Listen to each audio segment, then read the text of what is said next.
ይዞኝ መጣ። አዳማ ውስጥ በትዳር 6 ዓመት ቆየን። 6 ዓመት እንደቆየን አንድ ልጅ ወለድን። አንድ ልጅ እንደወለድኩ አጋጣሚ በ2 ዓመት ከ3 ወር ምናምን ልጅን ይታመማል። ይሄድ ያወራ ነበር ማለት ነው። አሁን ከነ መሄዱን ከነ ማውራቱን ምናምን አቆሟል ልጁ ማለት ነው። ከዛ በኋላ ሕክምና ወሰድኩትና ከአዳማ ወደ ኢማራይ አዲስ አበባ ተላኩኝ። እንደተላኩኝ ጭንቅላቱ ላይ ጠባሳ እንደሚያሳይ ነው የተነገረኝ። እንደተነገረኝ ከዛ አባትየው ማንም ቤተሰብ የለኝም፣ ማንም ዘመድ የለኝም፣ በሱ ብቻ ነው የምተዳደረው ማለት ነው።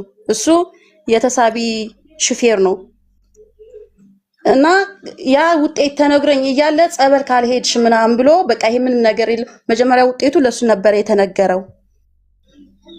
እሱ እንደተነገረው ምንም አላሉም፣ ይሄ መንፈስ ነው ምናምን ብሎ ከዛ ይሸውደኝና ጸበል ግቢ ይለኛል።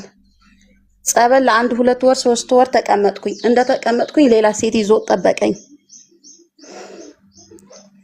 ከዛን ሌላ ሴት ይዞ እንደጠበቀ ምንድነው ይሄ ምናምን ስለው አዎ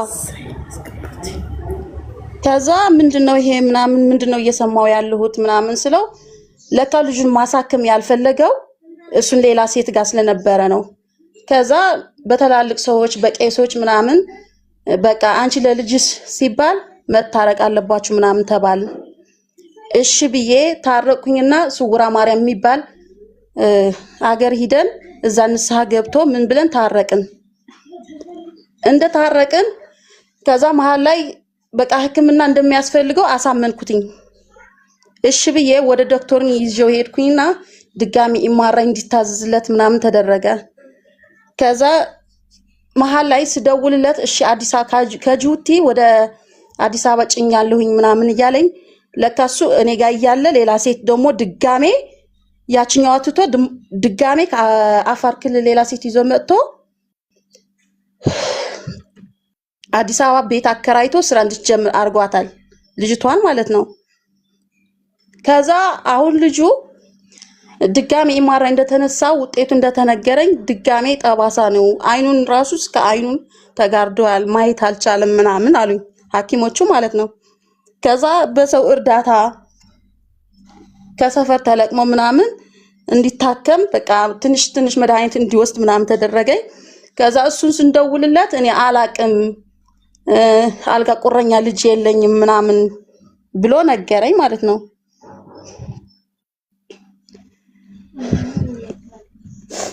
ከዛም በኋላ ልጁን አሁን አንገቱን አይሸከምም፣ አይኑ አያይም፣ መሄዱን ምኑን ሁሉም አቅሞ ፕሮፋይል ላይ ያለው ልጅ ነው የታመመው ማለት ነው።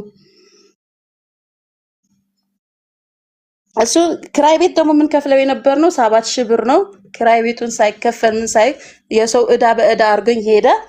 አሁን በህግ ሳስጠይቀው ምንም መፍትሄም አላገኘውም። ሕክምና እንደሚያስፈልገውም ተነገረኝ ማለት ነው። እና በቃ እሱ አሁን አዲስ አበባ ነው ያለው። በሽማግሌ ምናምን ስናነጋግረው በቃ በእናት ምናምን ስንለው በቃ እኔ አላቅም ምናምን ብሎ እዚህ ምስቅልቅሌን አድርጎ እቃ እንዳለ ምናምን ሽጬ ነው እየኖርኩኝ ያለሁት። ክራይ ቤትን ከፍለው አጥቼ ምናምን ማለት ነው። ሀውዬ ግን እርዳታ እንደማትሰሪ አውቃለሁኝ። ግን ሴቶች ከኔ እንዲማሩ እንዴት እንደፈለኩኝ ታውቂያለሽ? ሴት ልጅ ስታገባ የሆነ የራሷን ትንሽ ነገር ይዛን እንኳን ማግባት አለባት። ማርያምን ችግር ላይ እንደዚህ ስለሆነ ያስታረቁሽ ሽማግሌዎች ንስሐ ያስገቡት ሰዎች እንዳለ የት አሉ ታዲያ? ልጅሽ እንደታመመ የዛን አልተናገርሽም? ንስሐ ገብቶ ያውቃሉ፣ ግን እነሱ ገዳም ቦታ ነው ያሉት። ግን እሱ አሁን ተደብቋል። ከገዳሙ በፊት ሽማግሌዎቹ የታሉ? እዚህ ጎረቤቶች አሉ።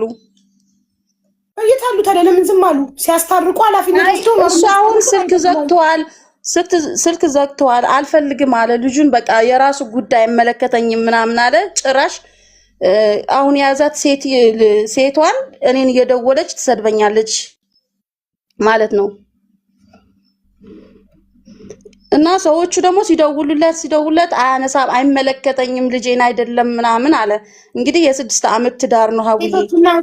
ሴቶችና ህፃናት ሄደሽ ለምን አትከሽም? ከሰስኩኝ። ምን እንዳሉኝ ታውቂያለሽ? አዳማ እዚህ ቢሆን እንይዘው ነበር አፈላልገን ምናምን አሉኝ። አዲስ አበባ ስለሆነ ደግሞ አዲስ አበባ ሄደሽ ነው መክሰስ ያለብሽ ምናምን አሉኝ። አዲስ አበባን ደግሞ አልችልም፣ ልጁን ሕክምና ያስፈልገዋል። እዚህ እየተመላለስኩ ከሰፈር እየተለቀመ ምናምን ነው እየታከመ ያለው ሀቡዬ። ያለው የቤት ራሱ ሽጬ ጨርሻል። ታሪክሽ አስተማሪ እንዳልሽው ታሪክሽ እውነትም አስተማሪ ነው። ሴት ልጅ ከመውለዷ በፊት ገቢ ሊኖራት እንደሚችል፣ በወንድ መተማመን እንደሌለባት እኔ ሁሌ የምሰጠው ምክር ነው። በወንድ ተማምናችሁ አትውለዱ። የራሳችሁ ገቢ ይኖራችሁ። ወንድ ነገ ጥሎሽ ሊጠፋ ይችላል። ጥሎሽ ቢጠፋና ልጅሽ ቢታመም እሱን ፍለጋ ከማሰስ እሱ ከሌላ ሴት ጋር ሄዶ አሸሸ ገዳሚ ሲል ፍርድ ቤት ለፍርድ ቤት፣ ሴቶች ጉዳይ ለሴቶች ጉዳይ፣ ሽማግሌ ለሽማግሌ ከመመላለስ የራስሽ ነገር ካለሽ በራስሽ ታሳክሚያለሽ፣ በራስሽ ትኖሪያለሽ። ስለዚህ ሴቶች ከዚህ ተማሩ። ያው አስተማሪ ታሪክ ብለሽ ነው የገባሽው። እኔ ገንዘብ እርዳታ አሁን ላይ አናረግም።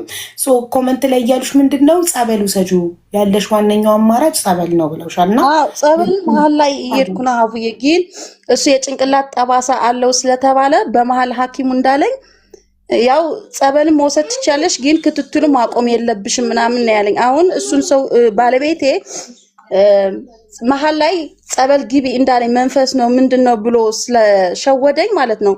የዛኔ ይህን ልጅ በሰዓቱ ሕክምና ቢያገኝ እንደሚድን ቶሎ እንደሚድንና እንደሚራመድ እንደሚያወራ ነበር የነገረኝ ሐኪሙ ማለት ነው። እና በመሀል ግን በሙሉ ካልተማመንሽ በሙሉ መተማመን ካልወሰድሽው ጸበል ዋጋ አይኖረውም። ስለዚህ በሙሉ ልብሽ በጸበል ይድናል ብለሽ ተማምነሽ ውሰጂው። ሙሉ ለሙሉ ተማምነሽ ሕክምና የሚባለውን ነገር ረስተሽ፣ ዶክተር የሚባለውን ነገር ረስተሽ አዳኝ ፈጣሪ ብቻ ነው ብለሽ ሙሉ በሙሉ በጸበሉ እንደሚድን ተማምነሽ ከወሰድሽው እና ካስጠመቅሽው ይድናል። ግን አንቺ ግማሽ ልብሽ ሐኪም ጋር ነው ያለው፣ ግማሹ ጸበል ጋር ነው ያለው። ሳታምኚበት እንዴት ያድንሻል? እንደሚያምን ሙሉ በሙሉ እንደሚያድን እርግጠኛ ሆነሽ ነው መውሰድ ያለብሽ። እርግጠኛ ሆነሽ በቃ ሌላ አማራጭ የለም ይድናል ብለሽ እርግጠኛ ሆነሽ ስትገቢ ፈጣሪ አያሳፍርሽም። ማመን አለብሽ። ልብ ወላወል የለበትም። እሺ እሺ።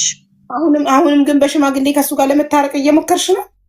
አይ ለመታረቅ አይደለም ሀቡዬ፣ እኔ አልፈልግም ማለት ይሄን ልጅ ከታመመ 1 ዓመት ከ7 ወሩ ነው ታውቂያለሽ። በ1 ዓመት ውስጥ በ2 ሴት ነው የፈተነኝ። እኔ እሱን አልፈልግም፣ ግን ግዴታ ለሕክምና እንዲረዳኝ ነው። ምክንያቱ እዚህ ጋር ያለ ንብረት ሁሉም ሽጫለው። ዳይፐር ያስፈልገዋል፣ ብዙ ነገር ያስፈልገዋል። ምክንያቱ እስከ መቼ ሰው እርዳኝ ብለሽ፣ ለዛ ነው እንጂ እኔ እሱነቱን አልፈልገውም። ከዚህ በላይ ለኔ ትልቅ ፈተና የለም። ትክክል።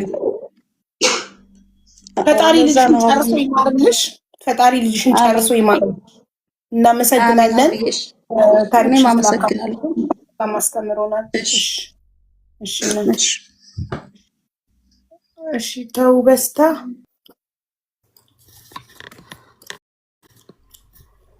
ሴቶች ከእያንዳንዱ ከምትሰሙት ታሪክ ተማሩ። ከመውለዳችሁ በፊት ገቢ ኑራችሁ።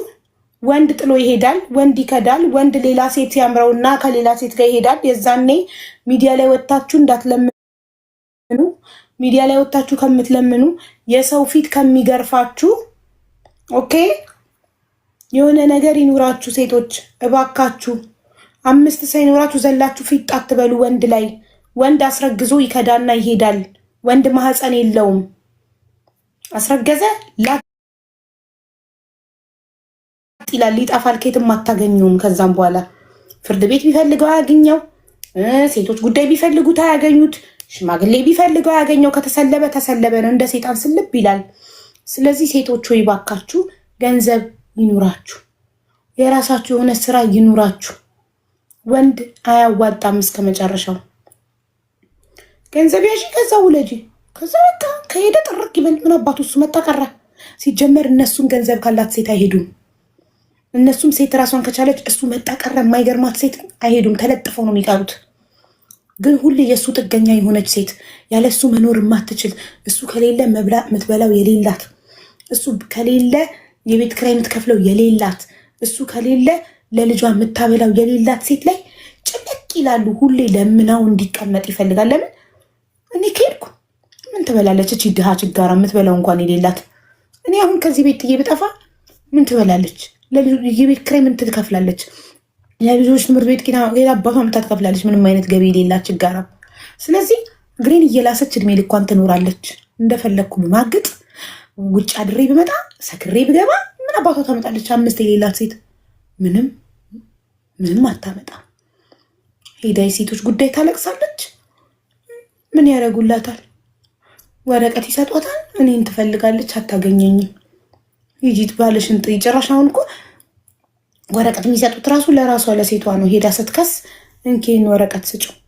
ከዛ ሴቷ እሱን ፍለጋ እሱ አውቆ የተደበቀን ደግሞ ማግኘት አስቸጋሪ ነው። እሱ የሁሉ መከራ ከሚደርስ ሴቷ ላይ ብር ያዙ። ባለትዳር የሚሆናችሁ ሴቶች ወርቅ ግዙና በወርቅ ብራችሁን ያዙ። አሁን ለምሳሌ አምጣውና ብትፋቺ ከወርቅሽ አይካፈልም። አንቺ ብርሽን በወርቅ የምትይዥ ከሆነ ከወርቅሽ አይካፈልም። ወርቋን ሽጣት አካፍለኝ አይልም። በምንስ ያውቃል ምን ያህል ወርቅ እንዳለሽ? ወርቅ እየገዛሽ አስቀምጪ። ሌላ ቤት ንብረት ምናምን ይታወቃል። እሱም ፍርድ ቤት እኩል ያካፍልሻል። ወርቅሽን ግን ፍርድ ቤት ቆጥሮ እኩል ያካፍልሽ። ራይት? እሱ ሌላ ሴት አምሮት አንቺ ደብረሹ ሰጅተሹ ባይ ሊልሽ ሲፈልግ ስትፋቱ፣ ስለዚህ እየሰራሽ ምን ማለት ነው? ልጅ ያላባቱ መኖርንስ አስበሽዋል? ስለዚህ እየተጠፈጠፍሽ እየማገጠ ልጅሽ ያላባት እንዳይኖር ኑሪ አንቺ። እኛ ምን አገባን ስለ አንቺ? ያገባናል። እኛ ክብር ስላለን ሴቶች ነው የምናወራው። አልፈልግም ብሎሽ እየሄደ ልጅሽ ያላባት እንዳያድግ እግሩ ላይ ተደፍተሽ ለምኙ። በልመና የምታስቀምጩ ከሆነ በልመና አስቀምጠሹ ባል የሚሆንሽ የልጅ አባት የሚሆንሽ ከሆነ እግሩ ላይ እንደ ፋርማሲ ባብ ተጠምጥበሽ እንዳይሄድ ያዡ። እሺ፣ በሽማግሌም ለምኙ፣ በሃይማኖት አባትም አስለምኙ፣ በጎረቤትም አስለምኙ፣ በፈርከፋ ከቻልሽ በሚዲያም አስለምኙ፣ በዓለም አስለምኙ እንዲቆይልሽ። በሁሉም አስለምነሽ እምቢ ካለ ምን ታደርጊያለሽ? ያለ ፍላጎቱ አንቺ እንደ ፋርማሲ እባብ እግሩ ላይ ስለተጠመጠምሽ የሚቀመጥልሽ ይመስልሻል? አንድ ሰው አንድ ቦታ ላይ የሚቆየው እስከፈለገ ድረስ ብቻ ነው። ማንም ሰው ሴትም ሆነ ወንድ እዛ ቦታ ላይ ደስተኛ እስከሆነ ልቡ እስከፈቀደ እስከፈለገ ድረስ ነው። የማይፈልግን ወንድ ብትነጠፊለት እንደምንጣፍ በረግጦሽ ይወጣል። ካልፈለገ አታስገድጁ። እስከፈለገ ድረስ ነው የሚቀመጠው። ግን እኛ ትልቁ ቁም ነገሩ ሲሄድ እንዳትቸገሪ ነው። እሱ ሲሄድ እሱ ጥሎሽ ሲሄድ አንቺ እንዳይርብሽ ነው። አንቺ ልጅሽ ተርቦ ሚዲያ ላይ ወጥተሽ የወተት የዳይፐር እንዳትለምኝ ነው። ከአሁኑ ከዛሬ ንቂና ስሪ። ገንዘብ ይኑርሽ። በወንድ ብቻ አትተማመኝ፣ በባል ብቻ አትተማመኝ። የራስሽ ገቢ ይኑርሽ። ባል ጥሎሽ ሲሄድ እንዳትራቢ፣ ልጆችሽ እንዳይራቡ፣ የቤት ኪራይ የምትከፊው አተሽ ሚዲያ ላይ ወጥተሽ እንዳትለምኝ ነው። ይጠቅመኛል ካልሻዥ አይት ካልጠቀመሽ ውጭ አለቀ። ያላባት ቢሞትስ ያላባት ልታሳድግ አይደል? ባሌ ስለሞተ ብለሽ ትቀብሪያቸዋለሽ በቁማቸው ልጆችሽ? ባሌ ስለሞተ ብለሽ በቃ አባታችሁ ሞቷልና ሙቱ ያላባት አታድጉም ልትያቸው ነው? ቢሞትስ ጥሎሽ ከሄደ እንደሞተ ቁጠሪውና ጀግነሽ ልጆችሽን ራስሽ ችልሽ አሳድጊ። አግብተሻል ግን እህት? አግብቻለሁ፣ አግብቼ ወልጃለሁ፣ ተመስገን። እሺ